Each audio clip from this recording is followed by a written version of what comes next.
कहानी का शीर्षक है कहानी के सहारे। गाड़ी आने में 2 घंटे की देर थी।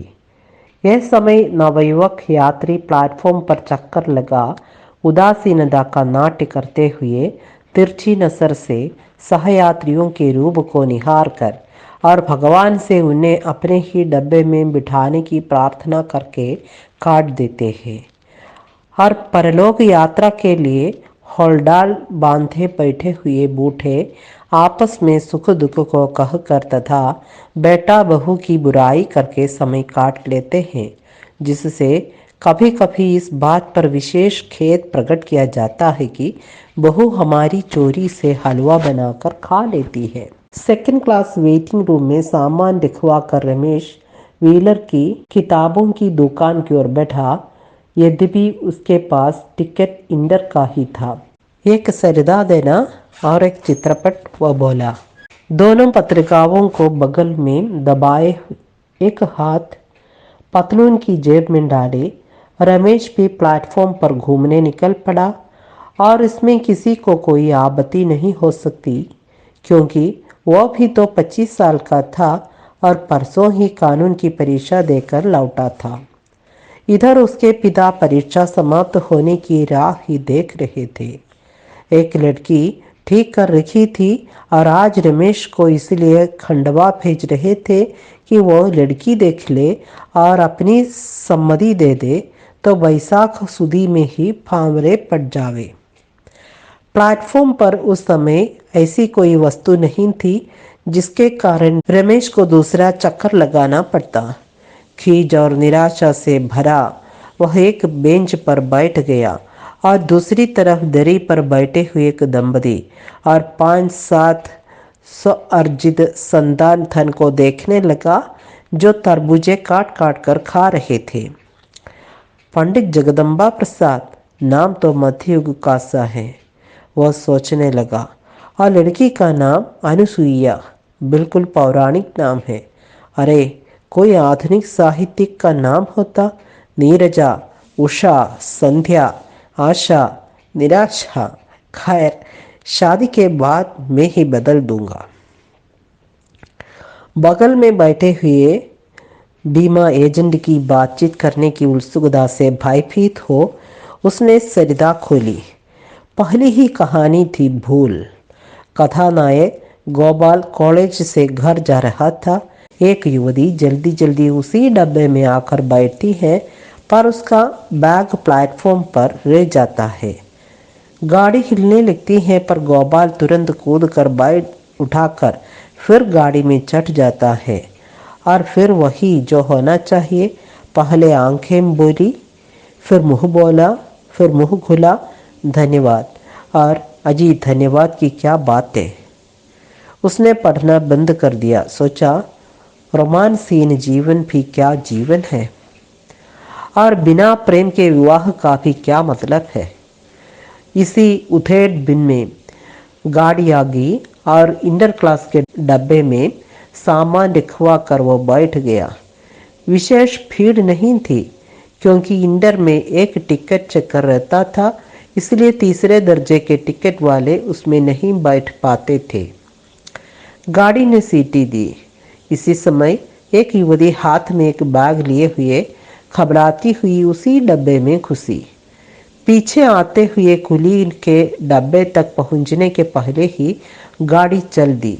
युवती बड़ी घबराई, पर रमेश ने छठ खिड़की से छुपकर कुली के सिर पर से उसका हौलडाल उठा लिया। युवती ने बड़ी कृतज्ञता से कहा, बहुत धन्यवाद।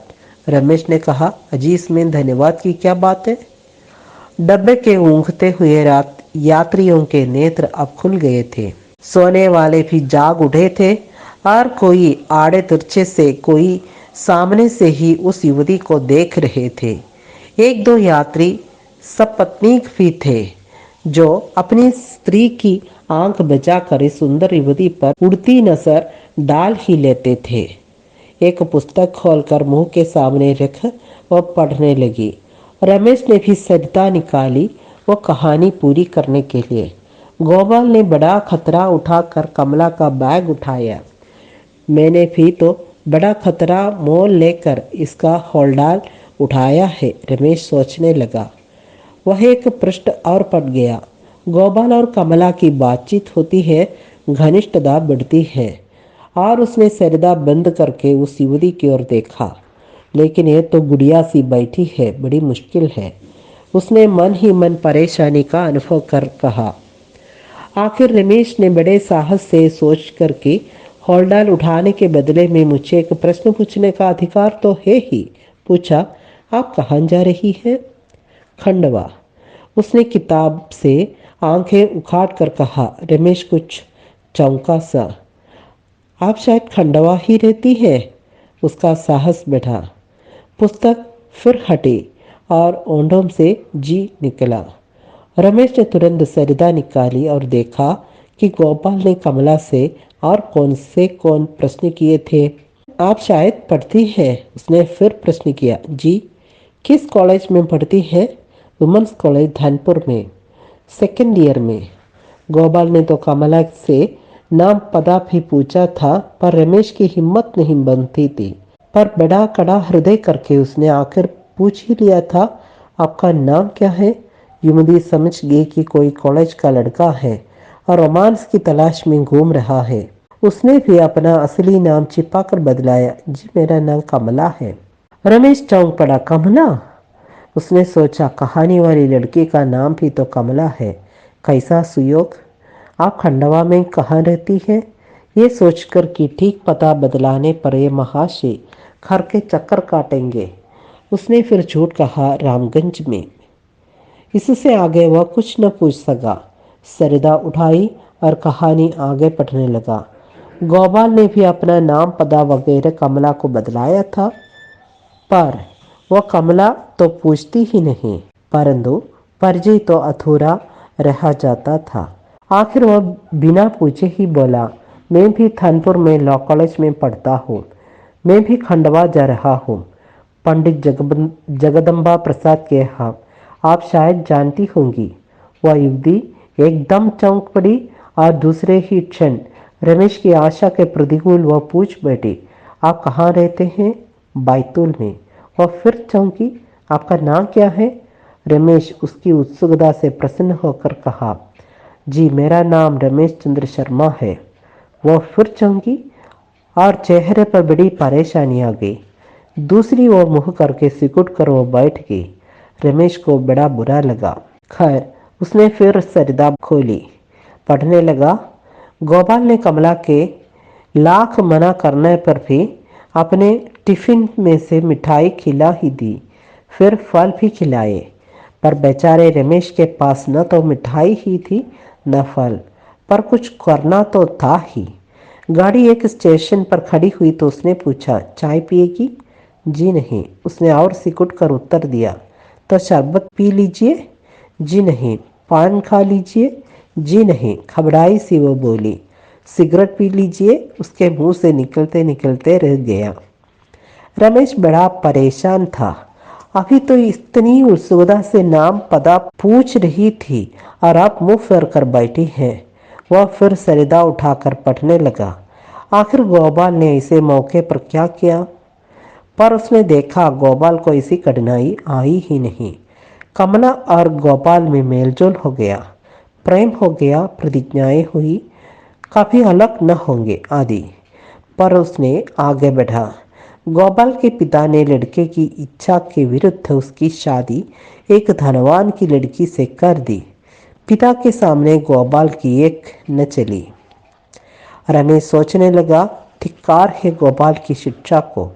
मूर्ख शादी से इनकार भी नहीं कर सका, कायर कहीं का। हम युवक यदि इन रूढ़ियों को न तोड़ेंगे तो कौन तोड़ेगा? कैसा नीच निकला गोपाल। हाथ पकड़कर छोड़ दिया। पर मैं इसी कमला से शादी करूंगा, चाहे सूर्य टल जाए, पर मेरा ये निश्चय अटल रहेगा। मैं गोपाल सा भीरू न बनूंगा। खंडवा आ गया। रमेश ने सामान उतरवाया, नमस्ते किया, मिलने का वायदा किया। वह लड़की नौकर के साथ स्टेशन से बाहर चली गई और तांगे में बैठकर रवाना हो गई। आतापुरा में पंडित जगदम्बा प्रसाद के मकान के सामने तांगा खड़े होते ही वह युवती उतरी और फरफराती हुई भीतर चली गई। दरवाजे को पार करते ही एक स्त्री ने कहा, अरे अनसुईया, तुझे कब का तार दिया है। अब अगर इसी बीच में वे आ जाते तो क्या हम उन्हें तेरी मिट्टी की मूर्ति दिखाते। वह बोली, अरे भाभी, गजब हो गया। वे तो इसी गाड़ी से मेरे ही डब्बे में बैठ कर आए हैं, अभी आते ही होंगे। मेरे से कहते थे पान खाओ। मैंने समझा कोई कॉलेज का आवारा लड़का है, इसलिए गलत नाम और पता बदला दिया। बड़ी शैतान है तू, कहकर भाभी ने तुरंत सारे घर को सचेत कर दिया। दूसरा टांका रुका। पंडित जगदम्बा प्रसाद दौड़े, आइए आइए, विराजिए। रमेश बोला, जी क्षमा कीजिए, मैं बैठूंगा नहीं, मेरे पास समय नहीं है। मैं सिर्फ ये कहने आया हूँ कि मैं विवाह करने में असमर्थ हूँ। पंडित जी एक क्षण अवाक रह गए। ये कैसी बातें करते हैं आप, बैठे तो। आपके पिताजी ने तो संबंध पक्का कर लिया है। जी हाँ, तो मैं संबंध तोड़ता हूँ। विवाह मुझे करना है, पिताजी को नहीं। वो तपाक से बोला और फिर तांगे वाले से कहा, बैठाओ। मोड़ पर पहुंचकर तांगे वाले ने पूछा, कहाँ ले चलूं बाबूजी। रामगंज। इस समय गोपाल की तुलना में रमेश अपने आप को बहुत ऊंचा समझ रहा था। मुख पर विजय का गर्व था। दिन भर ढूंढने पर भी रामगंज में कमला का पता नहीं पा सका तो रमेश सीधा स्टेशन पहुंचा। सोचा, निराश होने की क्या बात है, ये तो प्रेम की पहली सीढ़ी है। फिर सरिदा खोलकर उसने देखा कि गोपाल की मुलाकात भी कमला से 4-5 महीने बाद हुई थी। उसे बड़ी शांति मिली। पिताजी रमेश को जब भरपेट गाली दे चुके और उस गोरे सुंदर लड़के को कुल का कलंक भी बना चुके तो रमेश ने अपने भविष्य का कार्य निर्धारित किया। उसने विचार किया कि कॉलेज खुलते ही जुलाई में कमला से मुलाकात करूंगा। वह पढ़ने में आएगी ही। छुट्टियां खत्म होते ही वह धनपुर चल पड़ा। कुछ उपहार देना चाहिए, इस इरादे से एक नेकलेस भी खरीद लिया। रमेश थानपुर पहुंचकर अपने मित्र संदू भैया के यहाँ ठहरा। संदू भैया बड़े अनुभवी विद्यार्थी थे, क्योंकि बीए में पिछले 5 सालों से बैठ रहे थे। बिना कोर्स पक्का किए जल्दी में पास होना उन्हें पसंद नहीं था। कॉलेज के विद्यार्थी और प्रोफेसर सब उन्हें संदू भैया कहते थे और विद्यार्थी छुट्टी लेने, कॉलेज से भागने, पेपर आउट करने, लड़कियों को तंग करने इत्यादि महत्वपूर्ण मामलों में उनसे सलाह लेते थे। रमेश बोला, अब तुमसे क्या छिपाऊं संदू भैया, एक लड़की से प्रेम हो गया है, यहीं पढ़ती है, वुमेन्स कॉलेज में सेकेंड ईयर में, कमला नाम है। अगर तुम मदद करो तो मुलाकात। अरे ये भी कोई मुश्किल बात है, पहले खाना तो खाओ। दोनों मित्र खाना खाने बैठे तो संदू भैया बोले, रमेश तो अपनी भाभी से मुलाकात करेगा। अरे ये क्या कर रहे हो, तुमने शादी कब कर ली। बड़े चुपकी से मीठी फटकार दी, हमें तो खबर ही नहीं लगी। हाँ यार, जरा जल्दी में हो गई, किसी को न बुला पाया, पिछले महीने तो हुई ही है। अरे सुनती हो, जरा अपने देवर को मुलाकात तो कर जाओ। संदू भैया की पत्नी शर्माती हुई आकर खड़ी हो गई। नमस्ते कहकर जो ही रमेश ने ऊपर देखा, त्यों ही उसे लगा मानो वो आसमान से गिर पड़ा हो। वह घबरा सी उठी, नीचा सिर किए जाने लगी। संदू बोला, अरे तुम लोग तो ऐसे गुमसुम बैठे हो जैसे बड़ी दुश्मनी हो, लाओ परिचय तो करा दूं। तो भाई, ये तेरी भाभी है, नाम अनसुईया है, खंडवा के पंडित जगदम्बा प्रसाद की लड़की है। और ये मेरे मित्र रमेश चंद्र शर्मा कमला नाम की किसी लड़की की तलाश में आए हैं, यही विमेंस कॉलेज में पढ़ती है, सेकेंड ईयर में। क्यों ना भाई, रमेश ने चौंक कर पूछा, क्या कहा आपने, भाभी का नाम अनसुईया है क्या। हाँ हाँ, संधू भैया हंसकर बोले, क्यों अच्छा नाम नहीं है, पौराणिक नाम सब है कुछ, तू ही कोई साहित्यिक नाम रख देना, उषा, संध्या, आशा, निराशा। भोजन के बाद संधू भैया बोले, चल भाई, अब तेरी कमला को ढूंढ डावे, कहीं भी हो तेरी शादी करा के ही छोड़ूंगा। रमेश ने मानो जाग कर कहा, नहीं नहीं, अब फिर आऊँगा, ज़रा एक ज़रूरी काम याद आया, घर जा रहा हूँ इसी गाड़ी से। प्लेटफॉर्म पर रमेश ने मार्च की सरदानी करी। कहने लगा, गोपाल ने शादी से इनकार नहीं किया, उसने गलती की। मैंने शादी से इनकार कर दिया तो मैंने भी गलती की। और उसने सरिता फाड़ डाली।